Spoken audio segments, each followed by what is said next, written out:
Allez, c'est parti. Bonjour à tous. Bonjour. Vous êtes les Trois Fromages, vous jouez à Lyon ce soir au Transborder. Ça vous fait quelle impression de revenir à Lyon?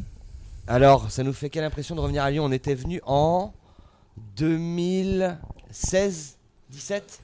Ici au Transborder. Ouais, au Transbo. 18 ou 19 hein. Et Nicasie 18, 18. 19 Nicasie. Et ben, ça nous fait très très très grand plaisir, surtout avec ce beau soleil. Voilà, et puis on est super content. On est en tournée depuis même pas un mois. Notre nouvel album est sorti. Là, c'est la 14e date ce soir. Et on est très content d'être au Transborder à Lyon parce que c'est une salle qu'on adore vraiment. C'est vrai. Donc vous avez créé les Trois Fromages il y a 15 ans. Il y a maintenant 17 ans. 17 ans déjà. Mais on va enlever l'année Covid, donc 16 ans. Mmh. Moi, Eric qui est juste à... Ouais, salut. Moi, j'avais 16 ans, toi, t'avais... Et on l'a monté il y a à Quiberon, dans le Morbihan, dans le 56, donc la Californie bretonne. Mmh. Et voilà, les Trois Fromages, Thibaut nous a rejoint il y a plus de 10 ans maintenant. Ouais, ça va faire 11 ans cette année. Ça va faire 11 ans. Ça va faire 11 ans cette année, ouais. C'était en 2011, je me rappelle très bien comme si c'était hier, alors qu'au final c'était il y a 11 ans. C'est ça. Et Kevin, Moi j'ai rejoint le groupe il y a 4 ans et demi à peu près. 4 ans et demi et Trois Fromages, c'est plus de presque 1000 concerts, même je dirais plus maintenant. C'est 4 Donc 4 à Lyon. à Lyon. C'est 5 albums, dont puis un DVD et le 5e album qui est sorti il y a un mois, maintenant un peu plus d'un mois, qui s'appelle 5. Mais tu vas en parler, j'en suis sûr. Ah, donc il s'appelle 5 et non pas V. Ah, mais chacun l'interprète comme il Chacun veut. l'interprète comme il veut. Ouais. Moi, c'est un peu le V de la victoire. Chacun interprète comme il veut, mais notre volonté c'était quand même que l'album s'appelle 5. Voilà. Ah, je vais garder le micro un peu, ça me saoule, j'aime pas ta voix. Sur votre album, il y a un titre qui s'appelle Elle danse. Oui. La presse l'a relayé comme s'appelant Il danse. Et s'est opéré quand et comment le transfert Je crois qu'on s'est trompé sur les CD promo en fait. Sur les CD promo, on l'a appelé Il danse. Pour une raison qui m'échappe entièrement aujourd'hui. C'est ce qu'on savait pas trop comment l'appeler au début. C'était comme le nom, les Trois Fromages. On savait pas trop. Au début, on voulait s'appeler ACDC. C'était déjà pris. Et les Trois Fromages, c'est pareil, c'est parce que la presse l'a relayé comme les Trois Fromages que c'est resté quoi. En fait, c'était parlé d'ACDC au début et de personne savait que c'était nous. Hein. Ils ont confondu avec un obscur projet australien. Donc en fait, c'est juste une erreur On sait pas trop ce qui s'est passé, mais on On confirme. l'appelait peut-être Il Danse, je pense, au début parce qu'on savait pas trop. Et au final, on l'appelait Elle Danse. Quoi. En tout cas, le morceau s'appelle Elle danse. Ça, c'est clair sur l'album, c'est Elle danse. Sur nos réseaux. Ah, ils dansent ensemble, là, ils sont deux à danser. S'ils dansaient des danses solo, c'est plus vraiment des danses. Ils dansent à la fin ensemble. Ou alors c'est du hip-hop. Ils dansent à la fin ensemble. Mais oui. ILSS. Il y a combien de S? Et donc, on va revenir dans un thème plus sérieux. C'est quoi votre première claque musicale, le premier morceau qui vous a épaté Dans toute notre vie. dans toute votre vie? Moi, je pense que ça restera et un Johnny Hallyday que écoutait mon père à l'époque. Je sais pas lequel morceau parce qu'il y en avait plein de bien. Je pense de souvenirs. La première grosse claque musicale, c'était Mystère et Suspense de la Funky Family sur une instru de Toto. Et je passais mon temps à écouter Skyrock pour attendre qu'elle passe à l'époque. Et j'avais ma cassette et je voulais enregistrer sur ma petite cassette pour pouvoir le réécouter quand je voulais. Ah, moi, c'était le Elmer Fullbeat. Moi. Elmer Fullbeat. Quand j'ai écouté Daniela en 85, l'année de mon. C'est 87 plutôt. 87, pardon.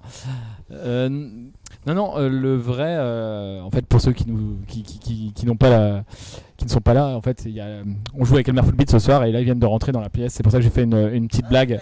Mais il s'avère que j'écoute pas du tout les grosses claques musicales. Je dirais, il y avait un groupe que j'adorais qui était sur Quiberon qui s'appelait Oxygène et ils avaient un morceau qui s'appelait Soif de rien et c'était vraiment énorme. Moi c'était quand j'étais tout petit, il y avait le Queen qui sortait un album posthume par rapport à la mort de Freddie Mercury. Et c'est un de mes plus anciens souvenirs et bons souvenirs, même si c'est assez sacrilège de dire ça aujourd'hui, parce que tout le monde déteste cet album-là. Ok. Donc, vous faites du rock and roll. Enfin, vous dites que vous faites du rock and roll. Drôle, ouais. Ouais, il faut que je prononce bien, hein, il faut que j'articule. Et donc, c'est quoi pour vous le rock and roll? Le rock and roll, c'est de la musique rock avec des chants marrants Et tout ça, des chants en français et des paroles marrantes, tout simplement. Donc voilà, on a inventé ce style qui existe déjà depuis des années, des millénaires, je dirais même. Mais pour être franc, je pense que la société est mal faite. Ouais, voilà, c'est du rock. La base, quand même, musicale, c'est le rock. On est vraiment inspiré par des groupes un peu de la scène californienne, pop-punk, comme Green Day, Sum 41, Blink 182, des groupes comme ça qui nous ont énormément inspiré, qu'on écoute en fait depuis qu'on est ado et qu'on écoute toujours aujourd'hui, et qui inspirent beaucoup les Trois Fromages. Après, au niveau des paroles, voilà, c'est des textes rigolos. L'humour reste subjectif, mais qu'on espère en tout cas drôle, avec des inspirations qui vont être moins musicales. Plus les troupes de comiques, beaucoup, ça c'est des choses qui nous ont beaucoup marqué. Les Inconnus, les Nuls, Cadet Olivier. Aujourd'hui, pas mal de youtubeurs aussi nous amusent. Jérôme Niel, Mister V, Jonathan Cohen, moi je suis un grand fan. Des gens comme ça, en fait, on s'imprègne un peu de leur humour et nous on essaye de retranscrire quelque chose à notre sauce qui nous correspond, quoi, avec toutes nos influences. Et il y a également beaucoup de parodies dans ce qu'on fait, c'est important de le dire, je pense. On s'est lancé dans le jeu de la parodie sur le 3e album en 2015, et c'est toujours un exercice auquel on se prête à chaque album, hein, concrètement. Bravo. C'est pas compliqué de donner une bonne réponse. Et donc, Chant rigolo. vous êtes en tournée, vous avez sorti votre album, et après ça, vous faites quoi? Après la tournée et l'album, Ouais. ou là tout de suite, bah déjà déjà l'album on va le faire vivre au moins 1 an et demi, 2 ans. On a plein de projets prévus, on a plein de choses parce qu'on pense rétro-planningment en parlant, on pense comme une entreprise nous maintenant, hein, les Trois Fromages, vu que ça fait plus de 15 ans et que ça fonctionne et que ça continue de fonctionner. Et alors on peut pas parler de ça tout de suite, mais on a des choses de prévues qui devraient arriver incessamment sous peu.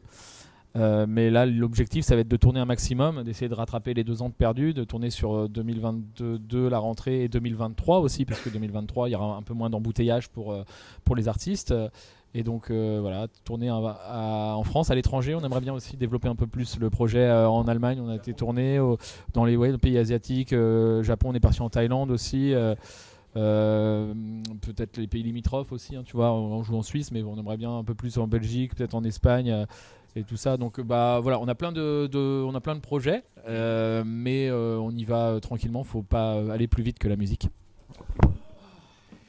Et donc, tu veux ajouter quelque chose? Non, pas du tout. Non. Justement, qu'est-ce que vous avez à dire au public en plus de toute cette interview qu'on aurait pu oublier Moi, ce que j'aimerais dire au public, c'est merci déjà d'être là et de revenir au concert, parce que c'est pas facile pour eux et surtout pour nous aussi. Après 2 ans de rien, de revenir et de jouer. Tu vois, nous on est à la 14e date de la tournée. C'est un rythme à reprendre hyper compliqué. Les gens, tu leur donnes des concerts là, tous les jours, il y a des concerts partout. Et ils se bougent le cul, donc du coup c'est vraiment, vraiment cool de les retrouver en concert. Alors je dis, voilà, il y a juste un merci à dire aux fans qui nous écoutent, et voilà, et allez-y, bougez-vous les fesses, et allez au cinéma, allez au théâtre, allez partout où vous pouvez, même si c'est pas facile en ce moment. C'est clair. Et merci de nous avoir accueillis. Merci à vous les gars. Et merde pour ce soir, pour ce concert. T'inquiète pas, ça va être facile, hein. C'est toujours facile. Merci à vous. Merci. Salut. Ciao. Merci beaucoup. Ciao.